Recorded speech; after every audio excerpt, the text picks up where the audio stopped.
can be a scary thing to the animals. So keep those lights turned off for animal safety. We're all set to get on my folks. Thanks for joining us here. Have a great time here at Shenandoah.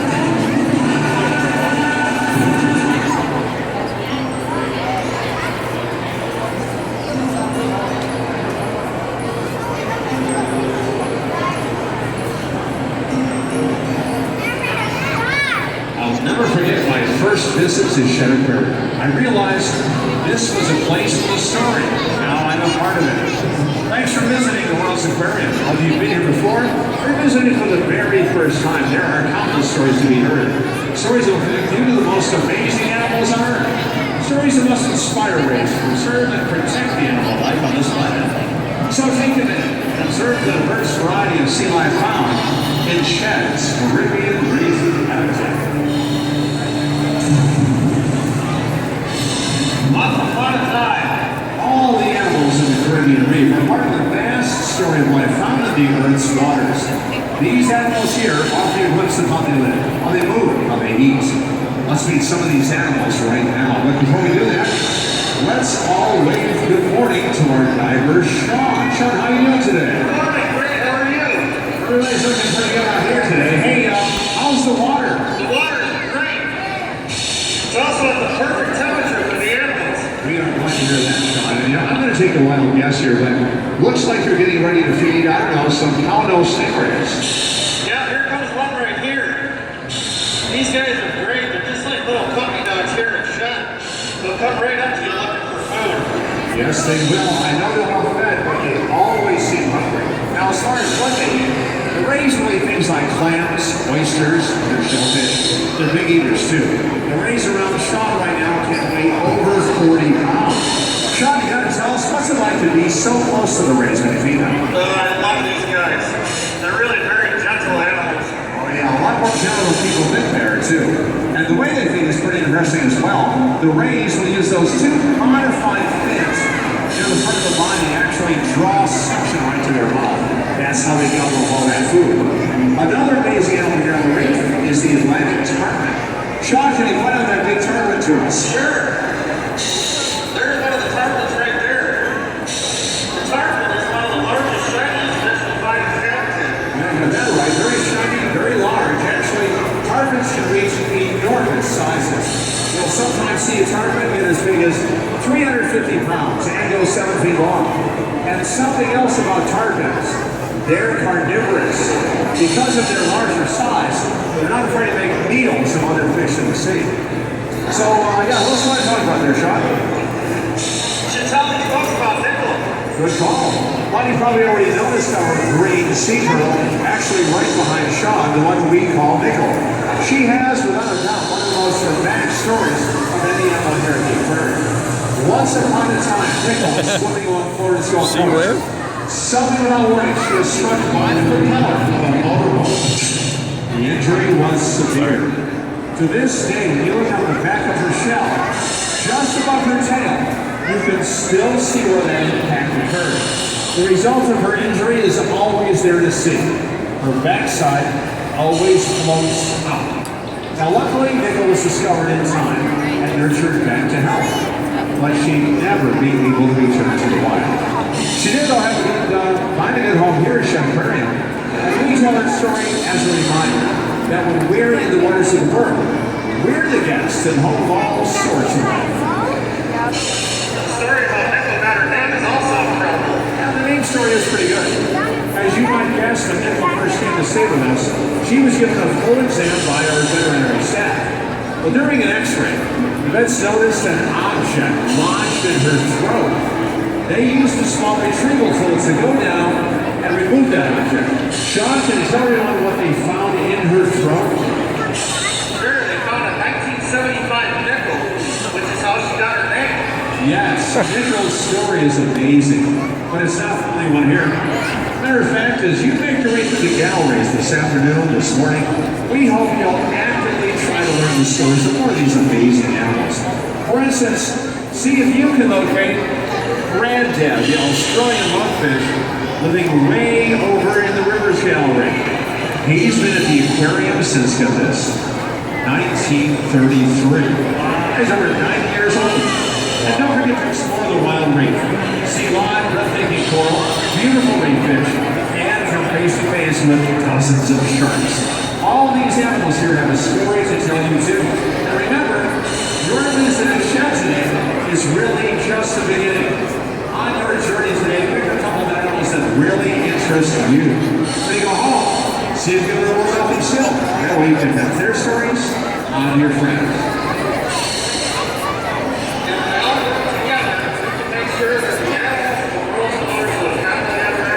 My first came to Shad Aquarium as a visitor and realized this was a place with a story.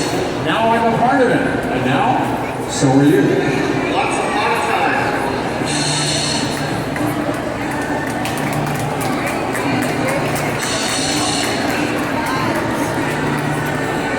See that? He was waving at you guys. Thank you very much, and welcome to Shad Aquarium, and thanks for joining us for our Caribbean Reef Dive. We hope you can stick around for a few more minutes because now it's your turn. It's time for Diver Q&A. That's right, questions and answers. You provide the questions, and Dr. Shaw is going to be giving the answers here. Here's your guideline. If your question is about the dive, it's probably okay. So if you have a question about a certain animal you find interesting, ask them what it is. Maybe you like them about the food. Do you have any questions? Ask them about the food. Or maybe like what is the food? why do divers wear some of the things they wear? Why do a lot of divers seem to wear wetsuits? Or why is the dude wearing an air tank? We can ask Sean that one too. Any question about the diver's fun? My name is Herb. I'm the one in the blue shed shirt wearing a microphone on my face. I'll be very easy to start. Come your way, let me know if there's any questions. And Sean, can you still hear us all right? Can you still hear us okay, Sean? All right. First question, I'm going to roll here. Can you tell us why is it a bad idea to take flash pictures at Shad Aquarium? I sure can. Real quick, I'd like to give a special shout out to some friends. I'd like to welcome Addison, Tracy, Sophie, and Tyler to the shop this morning. Well, we certainly know that. Nice to know your name. That's good. Sean, thank you very much. So, Yeah, we were talking about, the flashes. the flash, yeah. So, you might notice that fish actually don't have eyes. Did you hear that? Now, when you use a flash on cool? your camera, they're not able to close their eyes like we can. So it can hurt their eyes. The other reason I don't like flash is because it just doesn't put me in a very good light. All right, Sean, thank you. I'm to see the two ladies don't name Donna. And Donna would like to know, is this the only time the animals get fed when you're in the water there? Now, this is one of 4 feeding dives that we have for the animals throughout the day. And every once in a while we'll do a fish feeding. But these are all our the feeding dives are usually public. The 4 feeding dives are open to the public. I'll do it the first of the day. Thank you. Hey, Pat from home. She was wondering how Nickel the sea turtle was found, actually, after she was hurt by the motorboat. I believe it's a motorboat operator that found her just kind of floated around in the bay, right? Yeah. Yeah, and he She took was her. found in South Florida after being struck by the boat. And she was rescued by a turtle rescue place down in Florida. And then she came to Shad Aquarium in 2003. That's right. She was actually at the Clearwater Aquarium for at least a couple of years, getting fitted up and back to strength again. But we went on to the doctor. She's been here for 13 years now. Yeah, and she's doing great here. All right. And let's also touch base, because we get this every day. Mark is trying to know about how big the habitat is. How many gallons, how deep? So this habitat is 90,000 gallons. And the seawater, the water in here is the same salinity as you find in the Caribbean Reef. Little thing about the water, a lot of people don't know, when the Shad Aquarium first opened in the 30s, they actually had to drink water in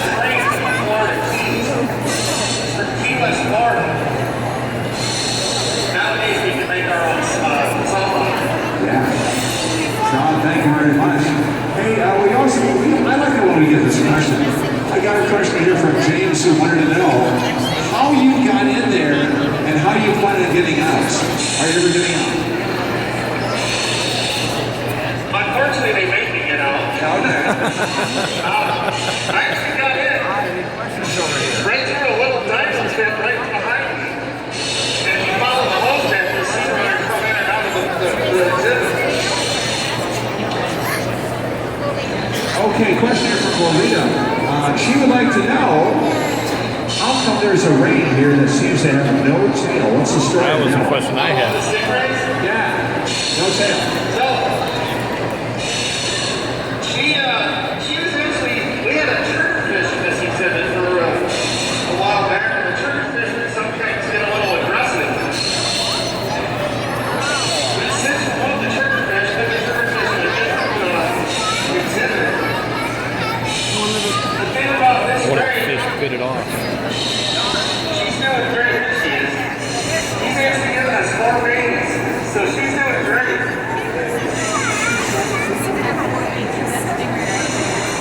Hi, sweetheart. All right, hey, Sean, tell me, come over here. He wants to know, he sees a very colorful queen angel, you know, the yellows and the purples and all that. And he wanted to know why a fish like that is so colorful. It's part of blending in sometimes, isn't it? Sometimes there can be a number of reasons for a fish to be so colorful. Sometimes yes, to blend in. Other times it's to get attention. A squirrel fish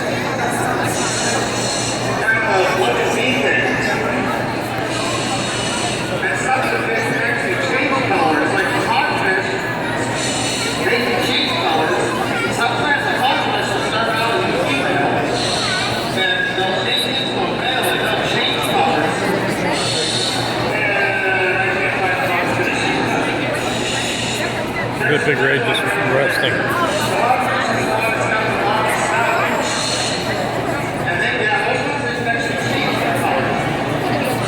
Yeah, pretty impressive. I love the color change thing. Yeah. As a matter of fact, I think we're running low on time here. My question is, I promised one more question answered. And this came from Lucia. She wanted to know, do you have a favorite fish? Is it possible to pick one? I do. I have a favorite here. I suppose I was going to say my favorite fish would be the hogfish. And then my favorite animal is probably pickles. I love her story and I love her filters, but obnoxious and sweet. Yeah, I think the sea turtle has a special charm. They were great. Well, that's great. Well, Sean, thank you very much. But it looks like we are pretty much out of time. Any last thoughts so far to wrap up this show? Well, I'd like to welcome everybody to the shed. I hope you have a great day here. Make sure you visit the Stingray Touch. If you just touch the Stingray just like that, well, you touch the touch button there. I like to say what Thursday. Have a great day. Thank you, Sean, and everybody, thank you for joining us here.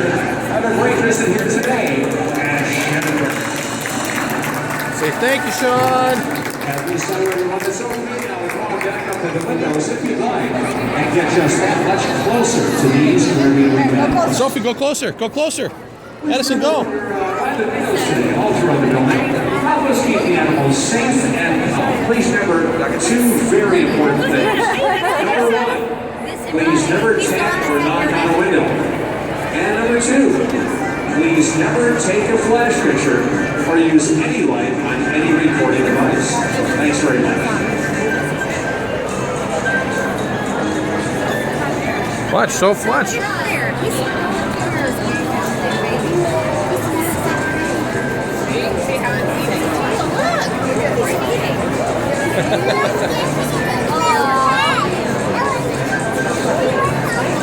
that cool?